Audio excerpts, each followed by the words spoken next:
This path of spirituality is not something where there is commonplace success. Like, for example, you take a look out here. We had the program in your cities, the week-long programs. Now, in your city, there's this huge community of Indians, out of which a few hundred came to the program, and some Westerners as well. But out of those people who did come for the program, a few made it to the retreat, a few hundred. So the percentage keeps on decreasing. When I first started preaching,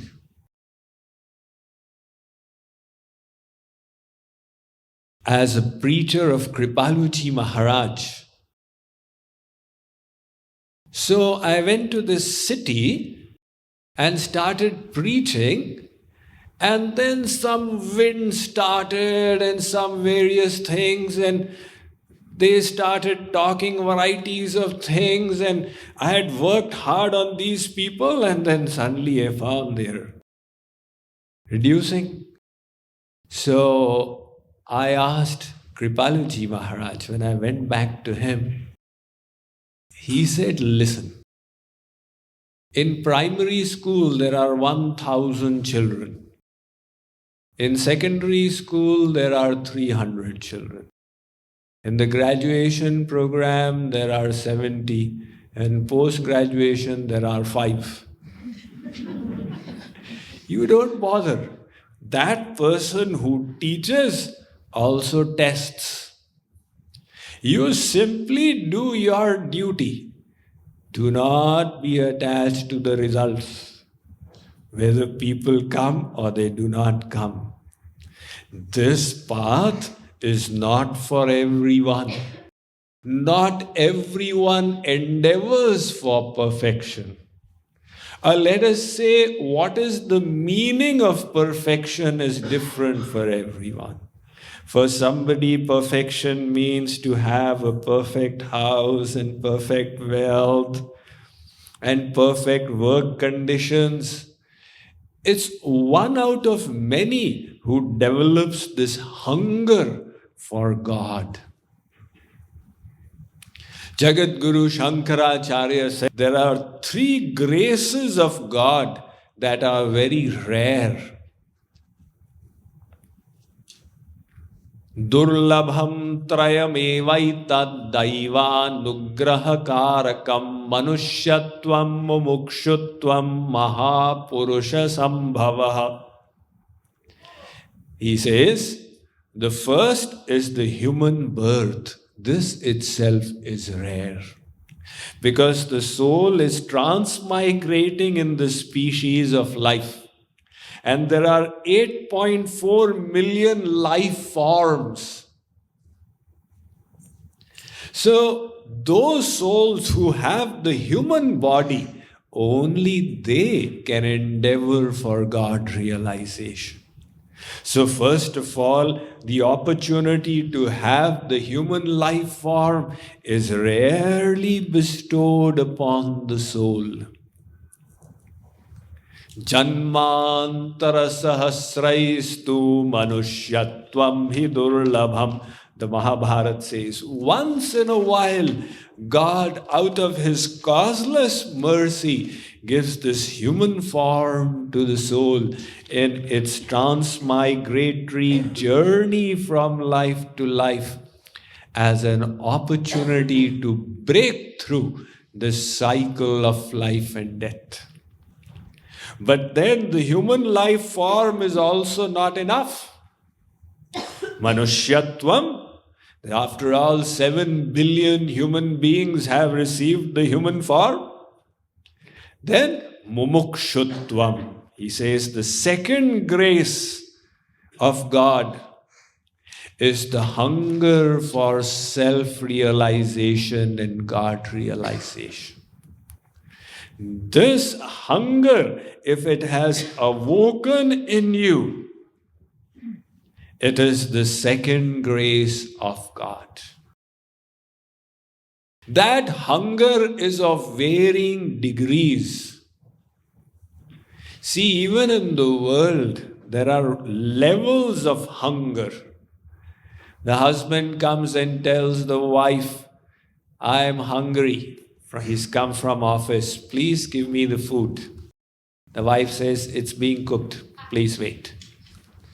After 1 hour, he says, I'm really hungry. When will the food come?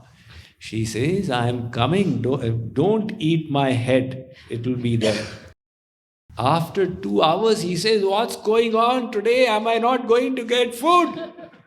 She says, don't shout. Be patient. After 4 hours, he says, have you gone crazy? Where is my food? Now, he had hunger in the first moment, but that hunger kept on increasing. Similarly, we all do have hunger, all those who have come here. That is why you have made it here. Because it required sacrifice. You had to sacrifice your time. You could have spent your weekend alternatively in a variety of ways, but you decided that no, this weekend will be for my spiritual progress. You made that sacrifice. You had to put in the effort and energy. We've got people who've flown in from the West Coast all the way, catching the red-eye flight and the other kinds of flights. So all these sacrifices, they indicate that you have hunger. But that hunger as yet is not enough. That hunger has to increase tremendously if we wish to get that realization. So do not take it for granted, I already have this hunger. Work on it further. That is what spirituality is about, bringing the right kinds of thoughts and rejecting the unproductive kinds of thoughts. So one of the kinds of thoughts you need to develop to get best benefits is to enhance your hunger deeply. See, in modern day, we get this spiritual wealth becomes accessible easily to us. In the olden days, people had to perform so many austerities. Guruji is sitting in Badrika Ashram, and the disciple is trudging on the ground from Kerala and Chennai, Tamil Nadu, all the way up the Himalayas to meet Guruji. Hear the knowledge and then goes back. And supposing he forgets, now what to do? They did not have any CDs. Let me hear it once again. They would just hear it with such hunger that each word of the Guru would be imprinted inside. Similarly, to visit the holy places, people would perform such tremendous austerities. Until a few decades ago, we would see, if you had to go to a holy place, so many austerities, you go in the drain all squashed up, and you don't have proper living conditions out there, it's too cold or too hot, or mosquitoes biting. Why? Well, all the sake of the Tirth Yatra, the holy pilgrimage. And all that has become easy now. You have the Guru's message available on TV channels and through YouTube and through iTunes podcasts and so many ways. Similarly, we practice spirituality now in a 4-star hotel in Hilton. with great comfort and luxury. The austerity has all gone away. Well, that's the way of the world. We have to flow along with it. I'm not complaining. I'm not saying, no. You don't do it this way. You bathe in cold water if you are participating out here. And you eat dry rotis. I'm not saying that. You continue with this lifestyle. But at the same time, if there are any austerities that fall your way, just take them in your stride. In other words, whenever there's a community program like this, there are some forced austerities. You come across someone who behaves a little roughly with you. You know, while walking out, by chance, he pushes you like this. So there, or you don't have exactly the room that you wanted, or exactly the food that you wanted. So don't let the mind veer off into the complaining mood. This is not right, that is not right, because then you will lose out on the gain that you could have got.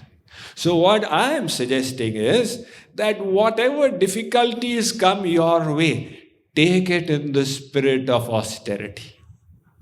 In other words, that is the mood of the sadhak, the spiritual aspirant. I will voluntarily accept austerities.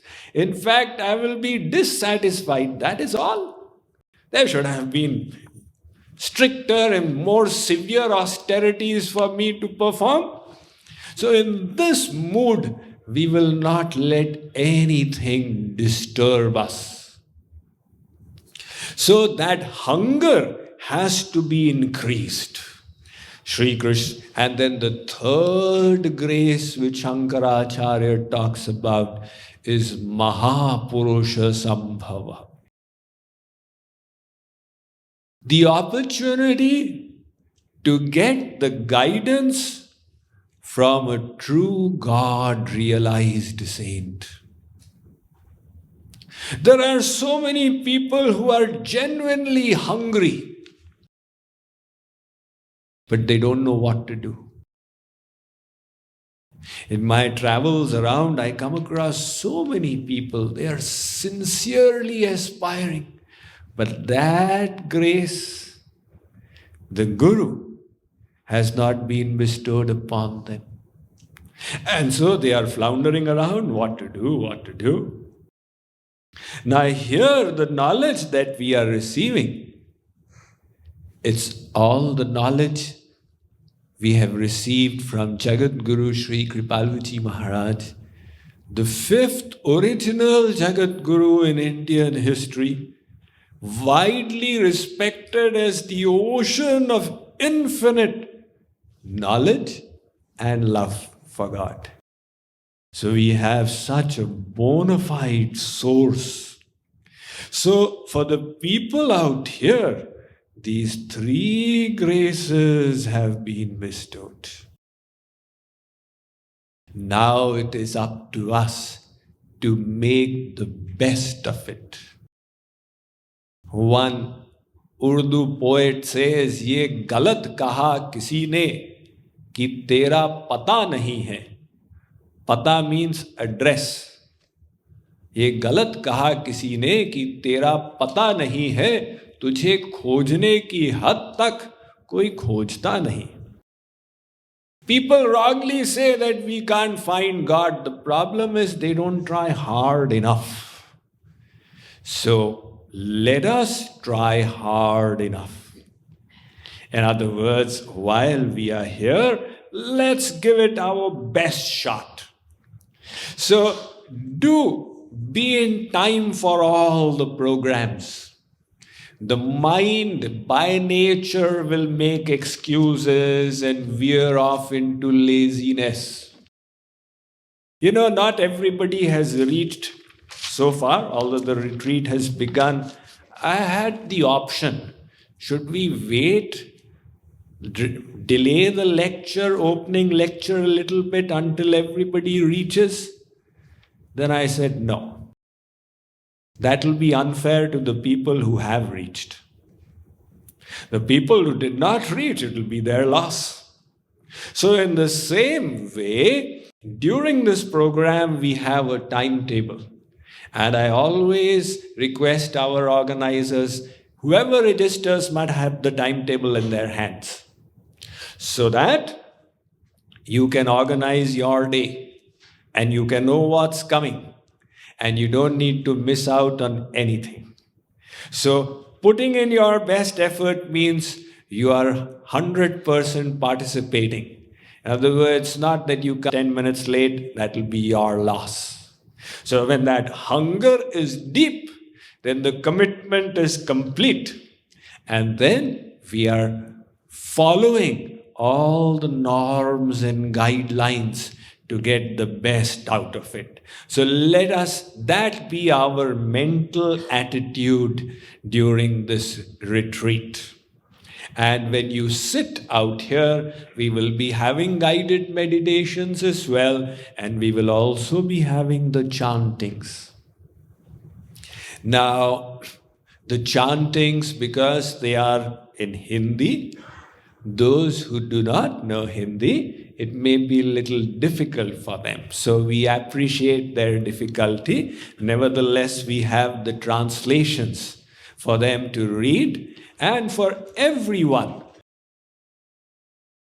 contemplate deeply on the meanings and the way it was explained during the programs, alongside with the chanting, do Roop Dhyan meditation, which means you keep the form, the image of God in front of you. And then do the chanting. In other words, keep your mind engaged. Don't let it be just a physical activity.